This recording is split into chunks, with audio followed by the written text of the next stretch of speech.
Welcome to your front row seat of Encore. The Encore series is a fan favorite follow-up to conversations started on the Life Possible podcast. Encore highlights interview details and discussion topics that left us curious and wanting more.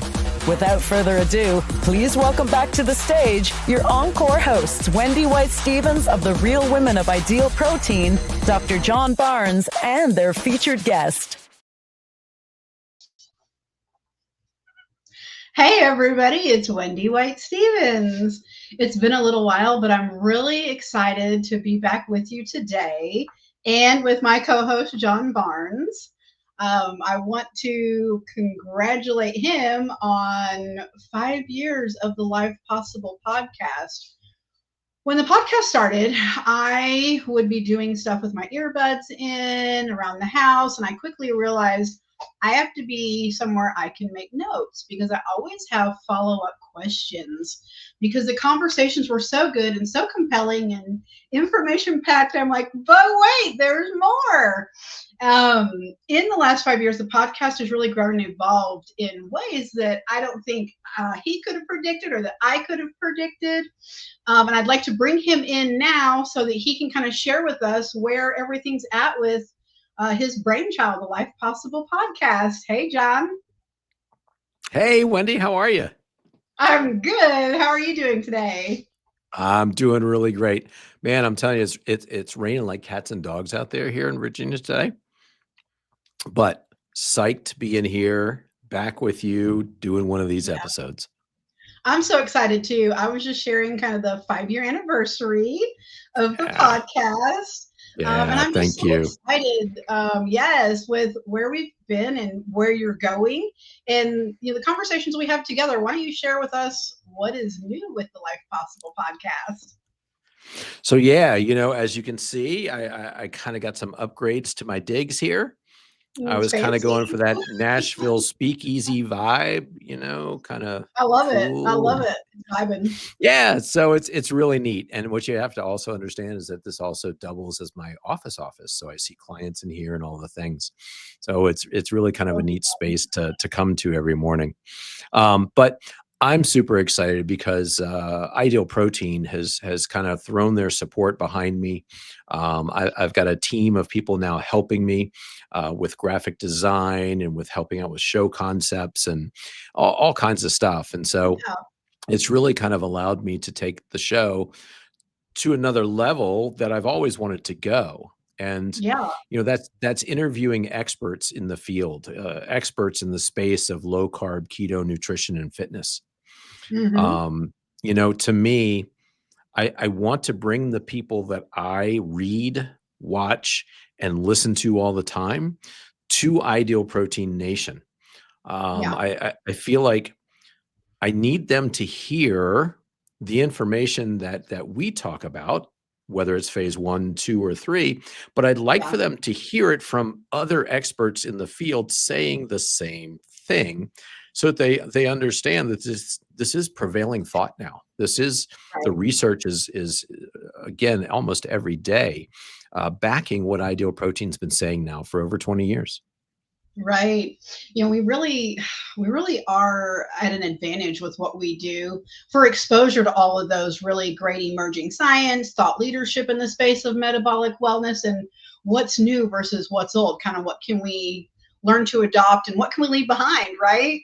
And I've been so mesmerized by there's been 3 episodes so far, right? Today we're going to touch on the first one, but just mesmerized by the value of the conversations around metabolic health and how much I can adopt that information and use it in my own wellness lifestyle. But it just bleeds into so many conversations every week. I love sharing that information too. And that's why when we chatted recently, I thought, hey, when I was listening to, which episode was it? I think it was Mark's episode. So the second episode you've done with industry professionals. I know how my mind works. And I will say I am so thankful and so blessed that Ideal Protein has always led with education of clinic owners and coaches because I have been taught so much that I would Yeah. not know if I were simply a client of the clinic where I started, right? Gotcha. And I was listening to one of those episodes and I thought, this might be where I drop off, right? Not because I would have lack of interest. I would not get what was being said to me, Right. right? Right. Yep. Just in the little things. And it doesn't take a lot. You know that I am like, I have to concentrate to focus. And so I thought, you know what? I think that honestly, one of my spiritual gifts is the gift of translation. And I can listen to something like that Yeah. and kind of put it through my Wendy filter and go, hey, everybody, here's kind of what we're saying. If you want to learn more, reach out to your coach, continue dialoguing on our social sites, whatever. But I call it my Wendy filter. It's like the everyday person who we all have the tie that binds. We want to live our best, healthiest life. So what does this higher level messaging in some cases mean to me? There's a lot of really great Right. Right. stuff. I'm trying to focus in on some of the more sciencey speak or medical speak in what we're doing in our conversations so that we can maximize the value of how just incredible the conversations you're starting on the Life Possible podcast are. Yeah. Well, thank you. That's exactly it. I think it is great that we can highlight some of these things for people so that they can go back and actually watch the episode or listen a Yes, little bit deeper yes, and figure out why it is important to their personal journey, right? mm-hmm. And, again, I'm focusing a lot of the interviews and the people that I'm choosing more on the phase 2, 3 Yeah, aspects of the ideal protein journey, right? Because I think it's super important, no matter what phase you're in, and especially if you're in phase 1, looking at the yeah, future and starting to understand where we're heading. Right. I yes, like to say yes, that ideal protein is great at meeting people where they are, especially yeah, with our ideal protein foods, and yeah, then guiding them to where they should be with healthy whole food nutrition. And yeah. so that's kind of been the color or the lens that I've been interviewing these first 3 guests for sure. And I absolutely love that, because the science of phase 1 is always going to work as long as we do what we're supposed to be doing, right? Yep. It's Yep. rock solid. Like I can do an honest day's pay for an honest day, honest day's work for honest day's pay because the science is there. We have those answers. It's what happens after, Yeah. after we crested over that challenging part of the weight loss piece. What is life like beyond that? And I'm into the lifestyle building piece too. It's critically 100%. Yeah. Yeah. so I Well, love that. yeah, and Dr. Rob Sivis that I just had on my last episode, the journey never ends, right? We are It all doesn't. along the journey, and if we think that we've finished, that's when we're going to get in trouble. That's a red flag, and I've really leaned into like literally I have forever to get it right because the alternative is just I love not that. right. Like giving myself grace. Like I do have forever to get this right. So I'm going to keep seeing what works and maybe what doesn't for me, as well as trying to understand the science because that kind of gives me that undeniable evidence, right? Or even in these Right. conversations with professionals going, what are they seeing? What are they sharing? And how does that translate to Wendy in her everyday life? Like, what does that Yep. mean for me? And that's why I'm just so excited about the future of the Life Possible podcast, but so grateful that you were brave enough to start something back in the pandemic when everybody was feeling a loss, right? A sense Right. of loss, Right. lack of community, connectivity, something that just like a little mustard seed, right? Here we are today. So without further ado, happy 5-year anniversary. Well, And let's thank get you. Thank you. I really appreciate it. Yeah. in my notes, I did make notes of the timestamp.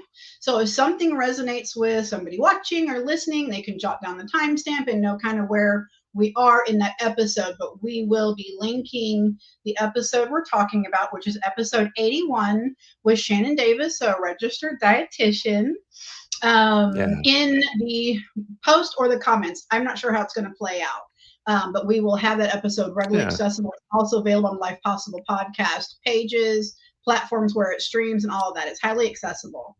I loved when I started listening to Shannon, I did not know who she was. Okay. Yep. And I was like, okay, cool. I like girls in the space, so let's just see.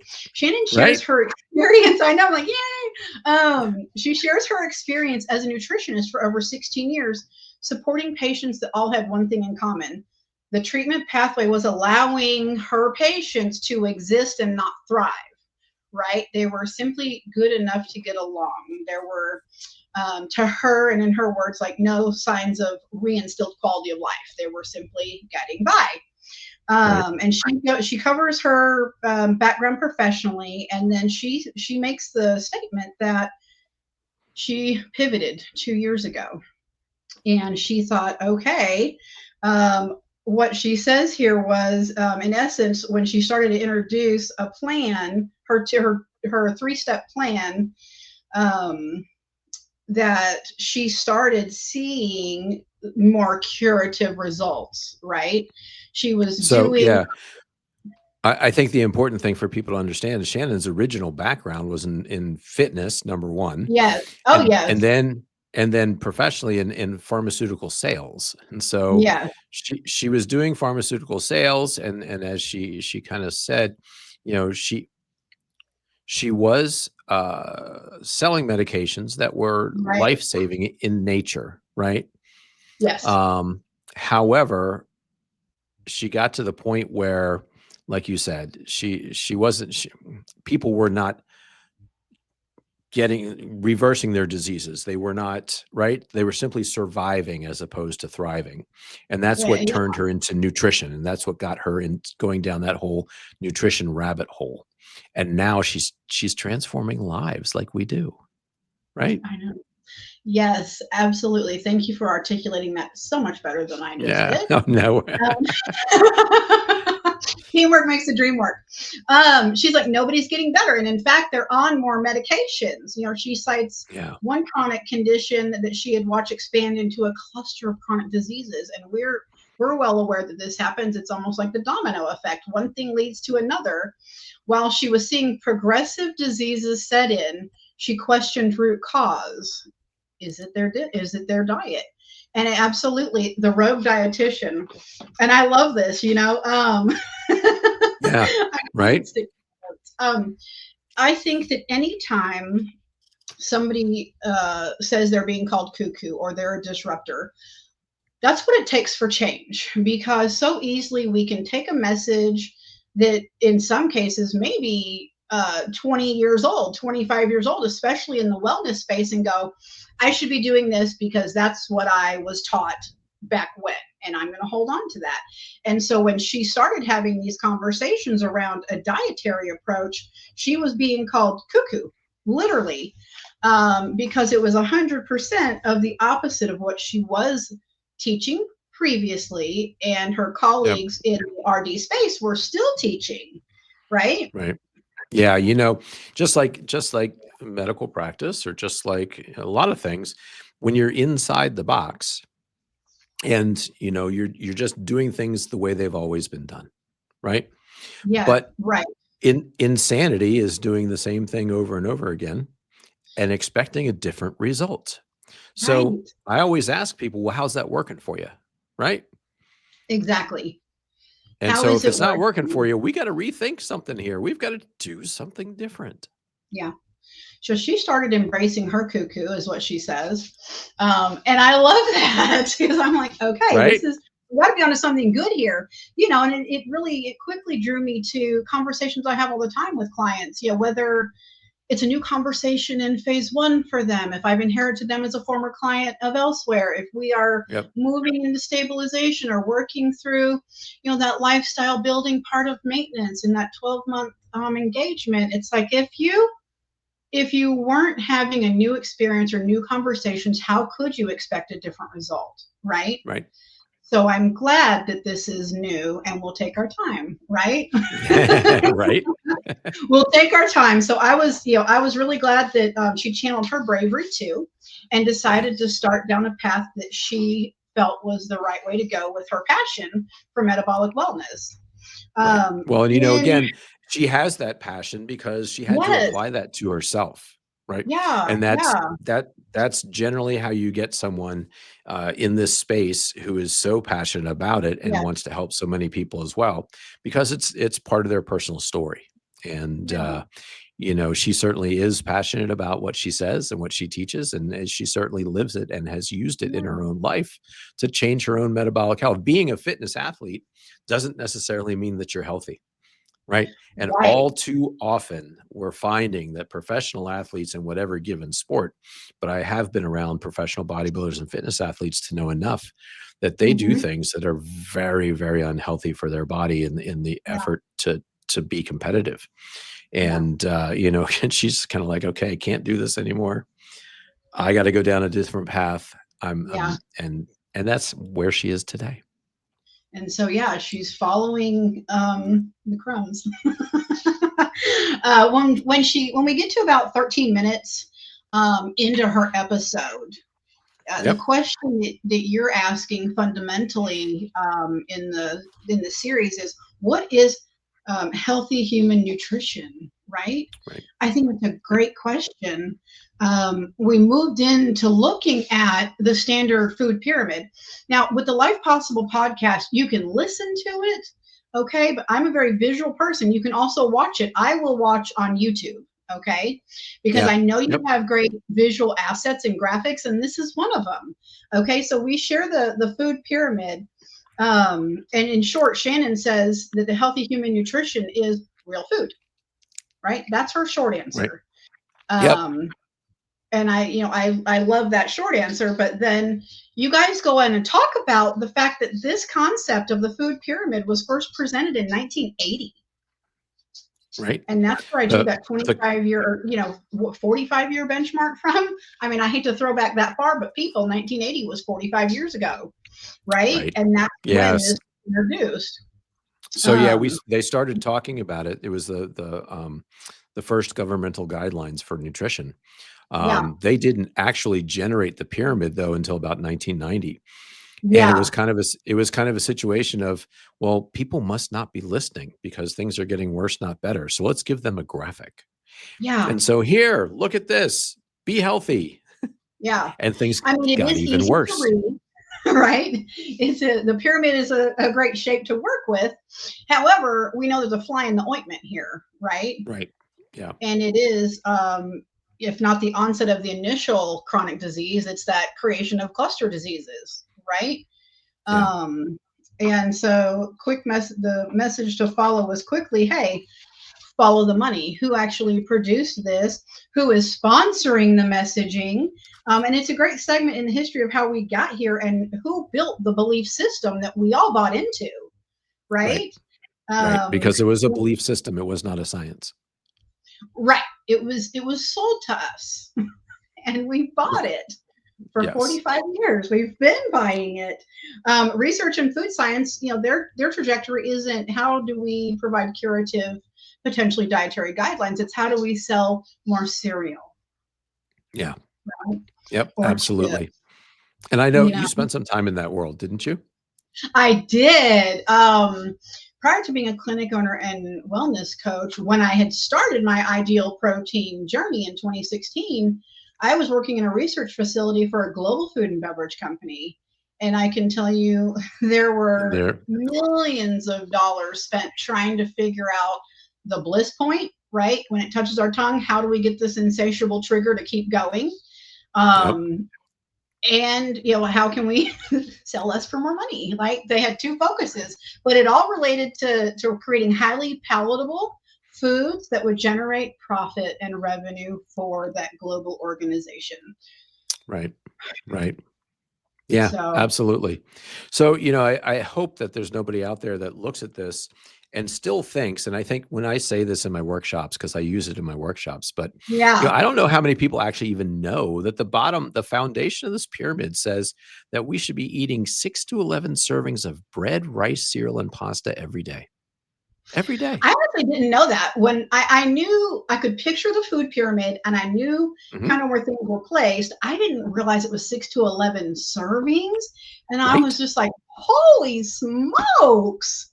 no wonder. And they're putting actual Yeah. numbers on there, like measurable numbers. And then guess what? Who's deciding the serving size? They are too. Yeah. Right. Right. They get all the choices. All the decisions are made. Great point. We will get further into the evolution of the food pyramid and where it stands today in just a little bit. But the second part of that conversation picks up around minute 21 and essential nutrients. And I think that if we have clients out there who have not gone through the phase 2 and phase 3 part of our protocol, the stabilization and maintenance, to know what macros are, I loved that we called out, hey, universally, there are 3 macros. So when you hear people say, I count macros, I do this, I do that, when they use the word macro, they're only talking about 3 food groups, right? Yep. And that is universal, that is global. Everybody has only 3, right? And what are those? Absolutely. So proteins, carbs, and fats.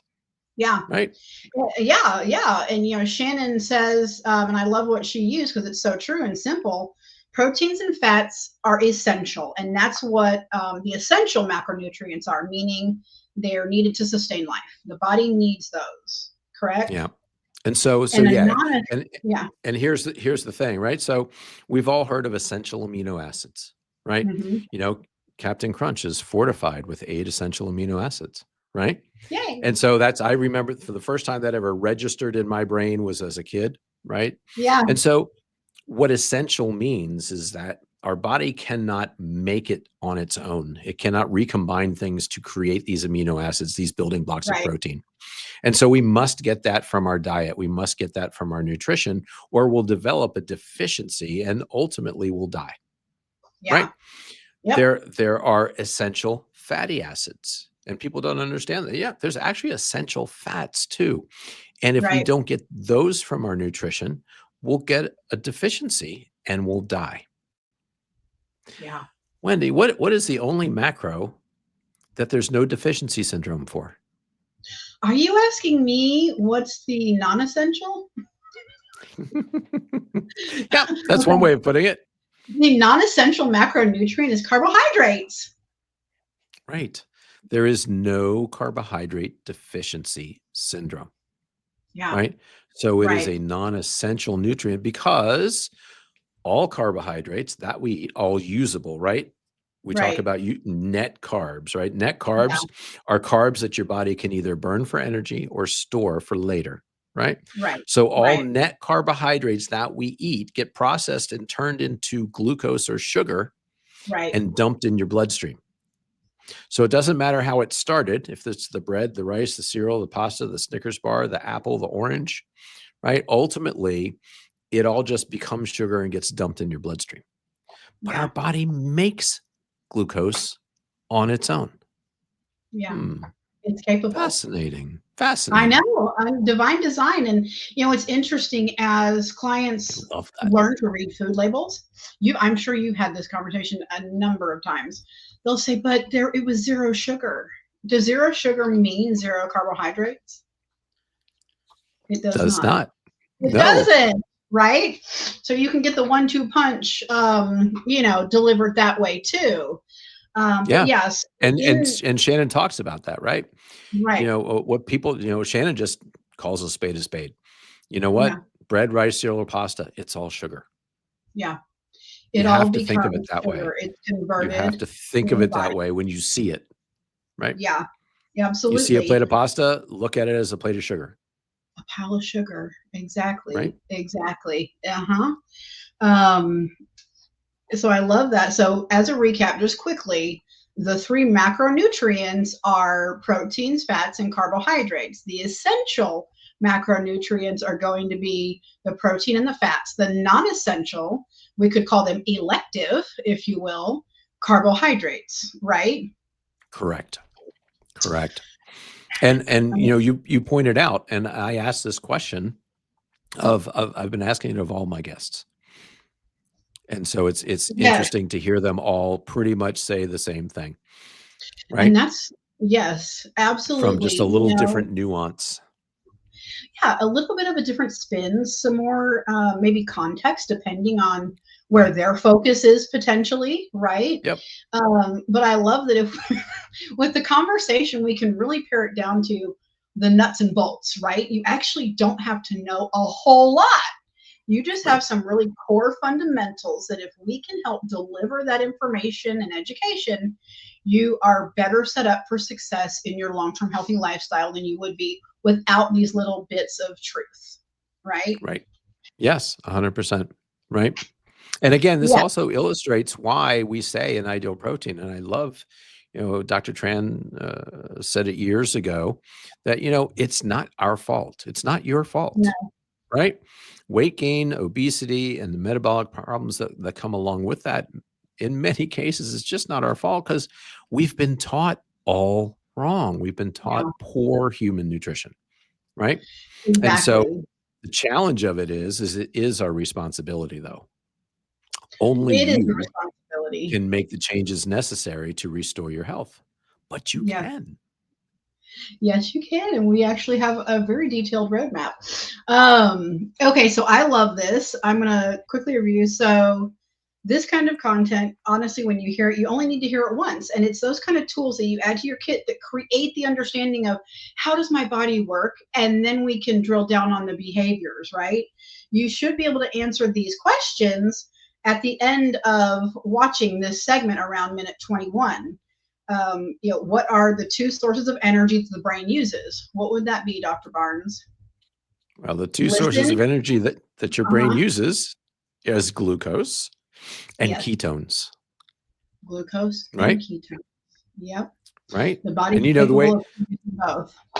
the way I like to describe that here too, right? So if sugar or glucose is the lowest unit of carbohydrate energy, ketones is the lowest unit of fat energy, Yeah. right? So they're Say it kind of again. on that. Say it again for the people in the back. Yeah. And so again, if all carbohydrates get broken down and glucose is kind of the smallest unit of energy from carbohydrates, ketones are the smallest unit of energy from fats. Yeah. And your brain uses both. We've been sold a bill of goods that glucose is the preferred fuel of the body, and very Mm-hmm. particularly the brain no, you know what? The brain does not love glucose. There's only a small portion of it that needs it. The Yeah. rest of it actually prefers ketones because ketones are clean burning, consistent energy for the brain. And Yeah. I'll even take people back a couple more episodes to when I had Lat Mansour on the show. He kind of Yes. started that conversation about how ketones are actually the preferred fuel of the brain. Yeah. And we're understanding more and more with Alzheimer's and dementia becoming so prevalent in our country Mm-hmm. that insulin resistance of the brain, and I've already jumped the insulin resistance gun, sorry, That's okay. but That's insulin okay. resistance of the brain are brain cells that can't use glucose for energy anymore. Right. And so Right. the only way they can survive is if we deliver ketones to them. And it's a fascinating part of research that we're seeing, and they're starting to incorporate that now more and more into nutrition and therapy. Right. Ketogenic therapies are really Yeah. becoming a leading treatment pathway for Yep. so many different ailments, right? Right. Yeah. And it's Absolutely. interesting. Yeah, everybody, I'm sure that's listening or watching this would agree that you feel phenomenal on phase one, right? Like And if you don't, ask your coach. I think right. If some you're people, not right? feeling phenomenal, right, about 3 weeks in, when your body's keto adaptive and you're able to use the ketones to their maximum availability, Yep. there'll be an issue. Definitely talk to your coach if you're not feeling that way. That's one thing I love about phase one is because you don't have to hit your goal to start reaping almost immediate Right. benefits of the nutritionally ketogenic approach in Right. phase one with ideal protein. Yep. Yeah. I have stories about that, but I'm going to try and keep us on track. People But it's people true. feel so much better, so much Yes. faster than they expect, and that was my experience personally. Yes. So And fast. I felt better in a week and a half, 2 weeks than I thought I ever could the rest of my Yes. life. right? It's Yes. just amazing. It really dispelled that, I'm at that age, right? It really Yep. kind of kicks that crutch out from under our reasoning and goes, hey, actually, you could feel significantly better. You can Let's keep feel 20 going. years younger, right? Oh, 100%. And Exactly. I was at the point in my late 40s where I was like, God, if this is 40s, what is 60 going to feel like? Right. I just couldn't. Right. I'm like, oh my God, I feel so bad. And then it was kind of like, whoa, I can feel this good. What? It's amazing. I want that. I I want want that all that. the time, right? No, that's perfect. So thank you for sharing that a little bit of education around what fuel can the brain use and what does it prefer? It prefers the ketones. While it can Yep. run on glucose, it prefers ketones. Yep. Okay, so we are going to at minute 27-ish. What is insulin resistance, right? We dropped the IR. Yeah. And so to demonstrate the relevance of the condition Shannon shares when she's referencing insulin resistance, you will find one of two statistics as it relates to Americans. I would imagine we could probably safely say North America, but in the Yep. interview, she refers to North America. That's where she practices, the United States. That's where she practices. Either 88 to now 93% of Americans have signs of insulin resistance. This is one of your heroes that you introduced me to. Yeah, Dr. Ben Bikman is the foremost researcher in the world, truly, on insulin resistance, and he's actually good friends with Shannon. Yeah. And this is a quote that he uses quite frequently. It was a study that came out of UNC. Actually, I forget the year, but an updated study took it from 88% to actually 93%. And what they use to determine that is that you must have one of 5 factors of metabolic health that's outside the normal range. Yeah. The first one being waist circumference or BMI, then blood pressure, blood sugar, triglycerides, or HDL. Yeah. So 93% of Americans have one of those 5 factors of metabolic health Right. outside the normal range. Yeah. And that's without the help of medication too. Yeah. Right. And what was interesting in just comparing and contrasting my physique starting out in phase 1, I'm 5'6". When I started phase 1, I was 276. I was not all of those markers outside of waist circumference Yep. were still in the normal range, right? Yeah. Yep. Shannon, while bodybuilding, right? What was her body fat percentage? I don't know. It was single Yeah. digits. Okay. It was right. So her waist circumference was in check, but Yep. she had a cholesterol issue, right? Yes. Yep. An off the charts number. Yep. So Yeah. even if you feel like you don't identify as a person who may have signs of insulin resistance or metabolic syndrome. That's a great point, Wendy. It's not all about the weight, right? No, it's And not. people think they're getting away with it because they might not be gaining weight like everybody else does, and they say, "Oh, I can eat the carbs, I Right. can do this," and it's actually manifesting itself in other ways. Yeah.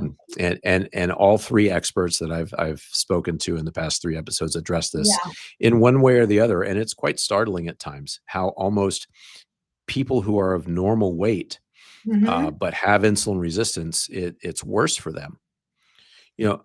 Rob I'm going to say it. Rob Sivas on the last episode. Yeah. I love interviewing these people because now I've consistently had everybody say something on my show that I didn't know before. Like they're I love teaching that. me, Okay, so what do you say?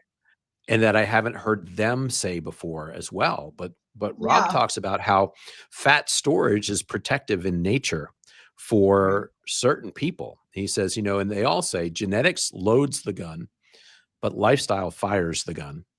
Yeah, that's And a that good one. happens in different ways. And so like you are the perfect example. Your body was protecting you by Mhm. storing those excess carbs away as triglycerides, as fat. Yeah. And it was very good at that. And it Yeah. protected your heart. It protected it. You didn't get high blood pressure. You didn't have diabetes. You didn't have the cholesterol. You didn't have those things yet because your Right. body would quickly just scoop it out of there and store it away. Yeah. Right. And it Yep. was amazing to think of it from that perspective. Yeah.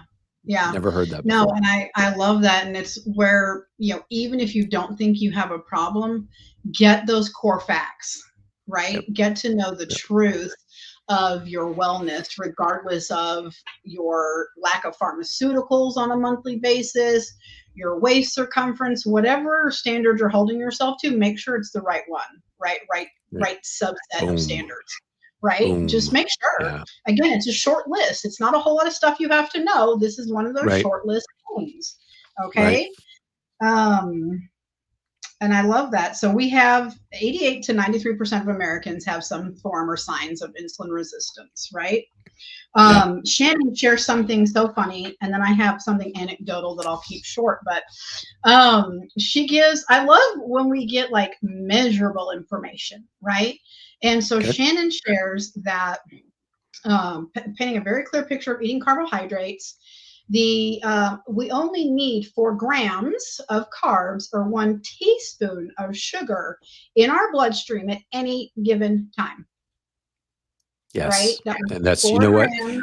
And how long have you been saying that? Because that's been a core part of the introductory workshop slides for Ideal Protein Yes.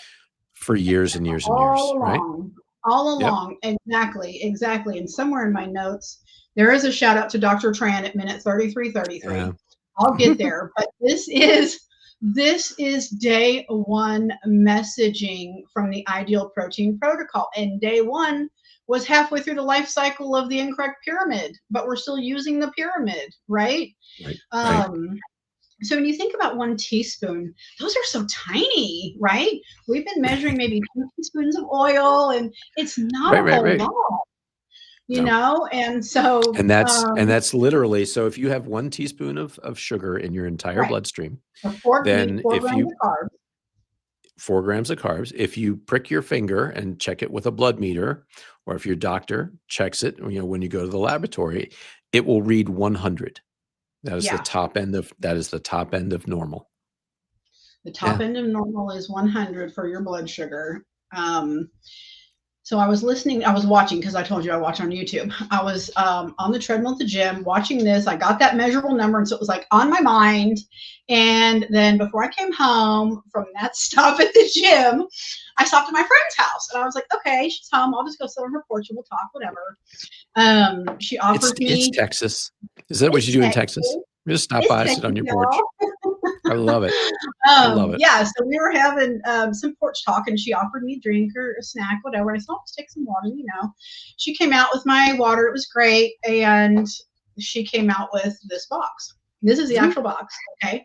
Yep. And I shared with you, I really kind of love the visualization of the top, like not even being open properly, like just getting into it, okay? Right. And here's what I want everybody to listen to, because whether you've eaten Crunch and Munch or a bag of Doritos or whatever it is that you've opened and eaten the whole thing of at least one time. Yep. I asked her, I tried to be low key about it, right? I never judge, okay? I never judge. I don't bring up nutrition and stuff unless people ask me questions in my personal life, right? Yeah. Because anyway, it's just my belief around that. And I said, I'm working on a project. Can I take the box with me? And she said, sure. So I came home and I pulled up the equation in my mind, and I was like, let's see how many grams of carbs she had in one snack, okay? Yeah. It was 120 grams of carbs, okay? Which is 30 teaspoons of sugar in a snack. So when we have snacks, this is not our meal. This food doesn't count in our minds before we know better, right? Right. We don't even consider this consumption. So she had 30 grams of sugar into her body when her 30 bloodstream teaspoons. Take 1. Yeah, 30 teaspoons. 30 teaspoons, right? 30 teaspoons. Thank you. Yeah. So tell me, teaspoons. I know. What happens with the extra 29 teaspoons? Yeah, right. Well, your body has to mobilize and it has to get that stuff out of there, because the longer that blood sugar runs high, it damages blood vessel walls, and it has the ability to damage all kinds of tissues, especially nerve tissues. Hmm. It gets stuck to things. It's called glycation. Yeah. There all kinds of bad things. And so maintaining normal blood sugar is one of your body's number one priorities. We refer to that as homeostasis. We talk about that a Hmm. lot in ideal protein. So it mobilizes to get that out of the bloodstream as fast as possible. And the thing that Yeah. does it is the hormone insulin. That is one of insulin's primary functions, is to get that excess sugar out of there. Right. And you can, when you pull up the episode to watch or listen, go to minute 27, or when you get to minute 27, you start hearing the numbers around the carbohydrate consumption to sugar conversion. She lists some of those very damaging behaviors that take place within the body when an Yeah. abundance of sugar is present. It's Yeah. alarming. Yeah. And I enjoyed all of it, but I enjoyed her kind of calling out some of those things, because everybody can identify either having these symptoms or diagnosis, or Right. we know people with these symptoms or diagnosis, right? And so, I just heard one the other day on another show. I forget where it was, Hmm. but people who get trigger finger and Uh-huh. have those issues, that's Yeah. glycation of tendons in their hands, and that's what triggers that dysfunction. So Yeah. that's actually yet one more on the laundry list of insulin resistance signs. That's a laundry list of, man, my body is struggling handling all of the sugar that I'm exposing it to. Yeah, it's incredible. And she gives, right around minute 27, Shannon gives a very great analogy that provides a clear visual of exactly what happens in that reaction with either the glycation is exactly what she Yep. gives a really good analogy Yep. to. I'm not dropping a spoiler alert there. You need to know this so you can't unknow it and do better moving forward. Yeah. Um, Yeah. so It's mind blowing. that was, yeah, she shared those examples. I love that. And it's really, it just draws so much awareness to every little part of our body that's affected. In the next set of notes at minute 33:33, this is where I was like, okay, shout out to Dr. Tran, the creator of the Ideal Protein Protocol, right? Yeah. Because literally since day one in the clinic, or any of the education I've gotten as a clinic owner and coach with Ideal Protein, we hear hyperinsulinemia is often a result of insulin resistance, right? And I thought, Yep. he's been saying that all along. That's exactly what we're learning about, and what we've been learning about, and what the dangers are, right? And Shannon drops this IP bomb. I will say, anecdotally, I paused it because I was just like, oh my gosh, like it's still true. And it's even more Right. relevant than ever. When I paused my episode, I was at minute 33 and 33 seconds. Okay, John. Yep. And I was like, you know what? There's got to be something cool with numerology around that number. Okay. And I just wanted to know what it was. In numerology, the number 33 is a master number associated with spiritual giving, selflessness, and emotional sensitivity. Okay, people whose life path number is 33 are positive, compassionate, and self critical. They excel in careers as doctors, teachers, spiritual leaders, which totally embodies Dr. Tran. To Yeah. know him Right. is to love him, undisputably. One of his numbers is 33, as Yep. well as ideal protein coaches, Right. right? Oh, Every one again, of us has this tie that binds, and it is just that humanity piece and the spirituality in nature. So I loved that this was represented. Our old school messaging is new school conversation in a lot of medical communities. And it's what Dr. Tran's been saying all along, yeah. Yeah. Absolutely. Absolutely. I loved it. Another really extraordinary graphic that you had. Well, we need to go back. We have not looked at the new food pyramid. Oh, yeah. Let's take a peek. You got that one? Yeah. Yeah. So, interestingly enough, this graphic represents what was oh no, now the words are escaping me, but it's a consensus statement of experts in the low carbohydrate nutrition and metabolic health space. Okay. And so they've actually come to this guideline as a consensus as far as what the new healthy human nutrition pyramid looks like. Yeah. And we can see here the bottom of the pyramid has been updated. That bottom largest segment, as we recall from earlier in the conversation, 6 to 11 servings of grains, breads, cereals, what have you, right? That carbohydrate consumption. And Yep. here, whole fat dairy, cheeses, plain yogurt, animal proteins, fats and oils, right? Right. Little segment Yep. of that would be the fats Well, and again, oils. it would just make sense that healthy Right. human nutrition is on a foundation of the essential nutrients that we need to get, right? Right, right. So are And you this is saying that looking at this would align with the macronutrient essential versus non-essential? absolutely 100%. Those non-essentials should be way at the tippity top, Yeah, and the essential nutrients should form the foundation of healthy human nutrition. And when we teach phase 2 and we're going about setting up our healthy macros for our people, yeah, I like to say it, and I stole it from Ben Bickman. Man, he's just getting a lot of shout outs too. right. We prioritize protein. Yeah, We fill in with healthy fats, and we're very cautious if and when we use our carbs. yeah. Discretionary, highly discretionary. Right. Yeah, and what I love about this graphic, first of all, it's so pretty. Second, the visuals matter. Right. Avoid foods high in carbohydrates, and you give great examples. Even corn, reminder, it's sugar, right? Right. I like, people often want to know some more measurable ranges like carbohydrates. What is keto? What is low carb?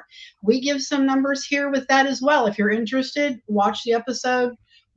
Pull it up here, watch this on YouTube. Yep. Low carb fruits and veggies would be that middle section, right? Green leafies, other non-starchy vegetables, lemon, Kind of looks lime. like the phase 1 sheet. I was going to say it very closely aligns with phase 1. It's the foundational phase 1 Right, sheet with right. then the healthy fat family from the Yep. phase 2 sheet, right? Exactly.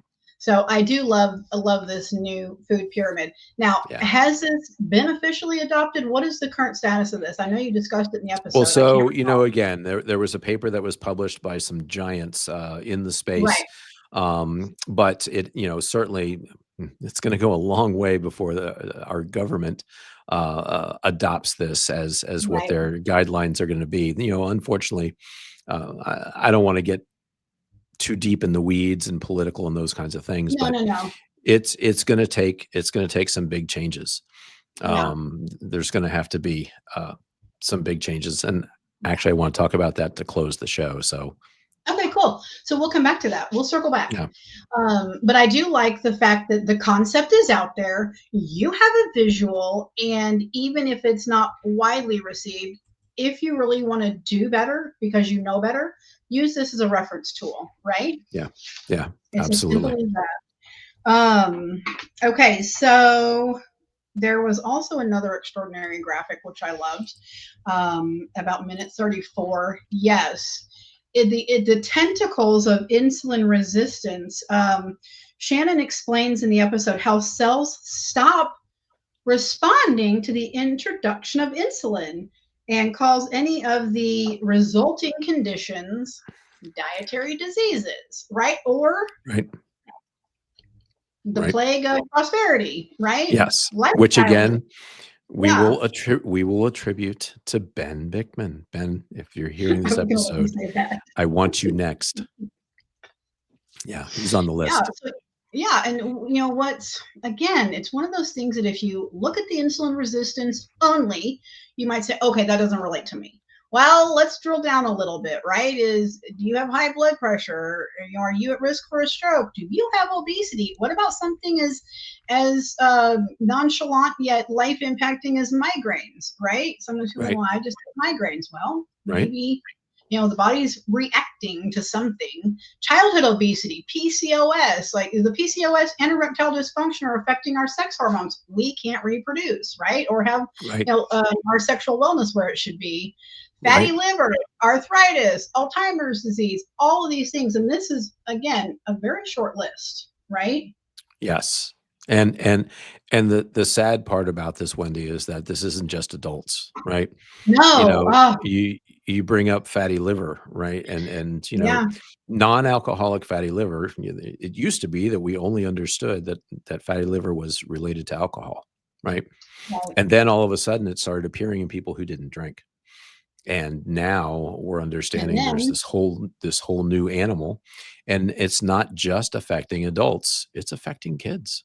it's the pediatric population. We work with, several really renowned gastroenterologists here in Texas, and their pediatric patient population is exploding Yeah. for Yeah. non-alcoholic fatty liver disease, which is critically sad. One of the things that years ago Ideal Protein was sharing was, kids born after 2001 are highly likely to develop a chronic disease, a preventable chronic disease, right? Or a Mhm. dietary disease. I found that quite alarming. My youngest was born in 2001. But you see that and you go, oh my gosh, if that's the case, they're not even getting a chance at being a Right. productive, like living a full life as an adult citizen in their community, living their passion, their dreams, whatever they want to do with their life. If they're having to manage chronic disease at an Right. early onset, that is going to deteriorate the quality of their life prematurely. 100%. You know, If you're battling type 2 diabetes, fatty liver, uh, at such a young obesity at a young yeah, age, that impacts you in every aspect of your life, and yeah. you're already starting off with a struggle. Yep, yep. And so these are not symptoms that are reserved for adults. Or like you said, I No, was in my not at mid all. 40s. What's going to happen when I'm 60? Well, now like it Right. transcends age. So let's not even put a number on it for that, right? Right. Yeah. That's not one of those measurable factors that you can lean on any longer, right? Right. When I was studying diabetes in chiropractic school many moons ago, it was still called. Well, I was studying it as adult onset diabetes. Right. Type Yes, 1 yes, was juvenile diabetes, and type 2 was right. adult onset diabetes. That's And true. we can't use that terminology today. Doesn't apply. Unfortunately, it's one of those things that are bygones, right? Right. Yep. That's a bygone era. When we get to around minute 40, Dr. Barnes suggests that in the near future, we're going to have to revisit some of the normal ranges for what we get in our blood work. And while we're not going to take a deep dive into this, Yeah. what are the normal blood ranges generally as presented healthy ranges? You know, uh, Again, I think it's kind of fascinating that if you think about it, a lot of the standard normals that we have for our Mm-hmm. blood work um, are actually predicated on a sick population. They're Right, predicated on a population right. who's eating this nutrition.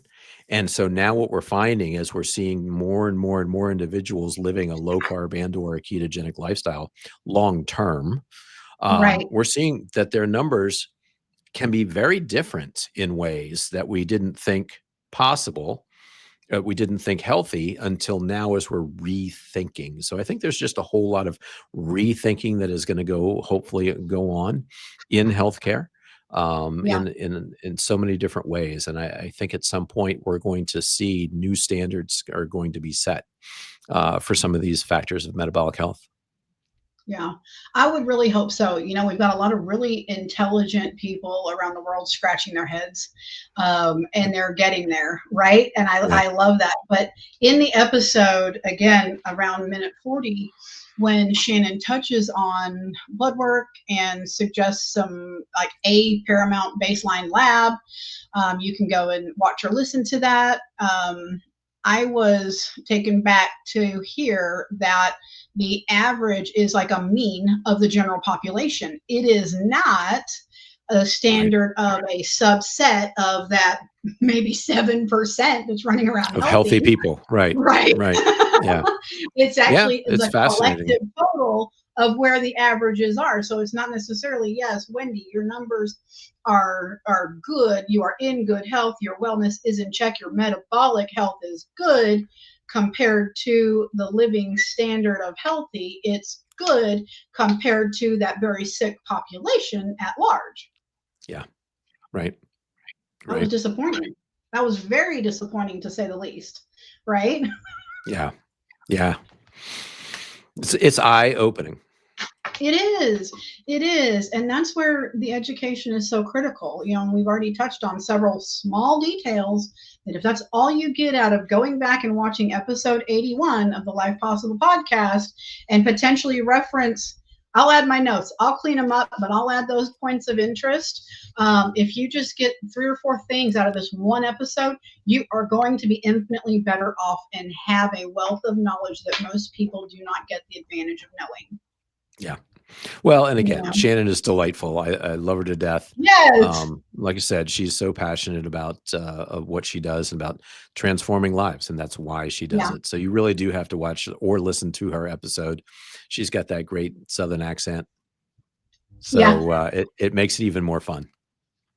Yeah, she's just very intelligent, very passionate. Like she's fueled by her passion, and that was evident in her messaging. Was there anything else that we wanted to check in on with regards to So episode content? no, I think we've probably covered it. Okay. And you just really, please go watch or listen to the episode. And what I'll also say is, people who have been listening and watching for a long time, we are all ears.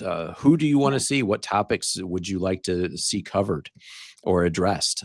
We are Yeah. expanding our search when we're looking at our guests. And if there's somebody that you follow that you feel is very relevant to what we're talking about, I'd love to see them and interview them and meet them. So please give us those suggestions. Absolutely. You know, this is your story too, right? Right. Everybody has a seat at this table. It's our Right. community, and we're in charge of building it. So please Yeah. contribute. If you have someone that you do like and follow and has resonated with you, drop it in a comment to Dr. Barnes on the Life Possible podcast. Ping the Real Women of Ideal Protein. Track me Yep. down. We would Yep. love to expand the conversation to include any suggested content in the future. So I did want to close up, Wendy, and we didn't talk about this, but I'll ask forgiveness later. You and I had a text exchange last week because we were both very excited about some potential news for the metabolic health of the United States. I had gotten a text from my good friend, ex-CEO of Ideal Protein, Dawn, Yeah. Yeah. and she texted me and said, "Oh my gosh, did you see the news about the nominee for Surgeon General?" And Yes. for those who may or may not have seen or heard or even know who she is, I will Yes. I'll bring her book Good Energy out. Dr. Casey Means. Yeah. I know that I shared this book with you, Wendy, Yeah. It's a and wonderful book. I got it. it is an amazing, to me, when I first got it, and I think I even might have written a review that basically said, we now have a manual for metabolic health. Yeah. And it's a manual that both physicians as well as patients should read. And Yeah. I think I'm praying for her confirmation, Yeah. because I don't think that anybody could have a bigger and faster impact Mhm. on the metabolic health of this country than Dr. Casey Means. No, that's right. You know, and I was so excited when I saw that too. I was like, okay, let me just fact check because this is too good to be true. Right. Right? Right. Is this for real? Yeah. Pinch me. But she Right. is definitely, tapping the same vein of Shannon, of you, what I do. She's a Yeah. disruptor, right? Yeah. Of the greatest kind. And she is fueled by passion for root cause wellness, right? Yeah. Yep. Um, 100%. yeah, Yeah. absolutely. And so maybe when let's put this out there, when her nomination is accepted and she's in holding that office, we should play the game of let's just like philosophically throw out new Surgeon General warnings. I think that would be fun. Right. It was very funny when you it was very funny when you texted me that. I'm already thinking about the Surgeon General warnings, and I was like, dang, I am too. Like that's what right. So good. So funny. Good. So yeah. I thank you for mentioning that. Go ahead. My biggest concern, my biggest challenge, or the thing that makes me sad is that she was literally number 1, number 2 on the list of guests that I wanted to get on the show. Yeah. And that either became so much harder, or, and I'll throw this out there, maybe she'll be my first in-person guest, since if she takes on this post, she'll be hanging out in Washington, D.C. a lot more. Absolutely. Okay. That's going to happen. I already know that it's going to happen. And we will definitely break down that episode as well. Right. We've got to have ambition. It's for the greater good. The community, the ideal protein community deserves the best. And that would be, just another jewel in the crown that, you're popping jewels in left and right. Well, thank you. All right, Wendy, why don't you bring this plane in for a landing? I'll let you finish up on your own. Okay. And it was so great to be back with you. This is a fun show. Yeah, likewise. Thank you so much. I appreciate it. Everybody, we hope that you have enjoyed this episode of Encore, an extension of the Life Possible podcast.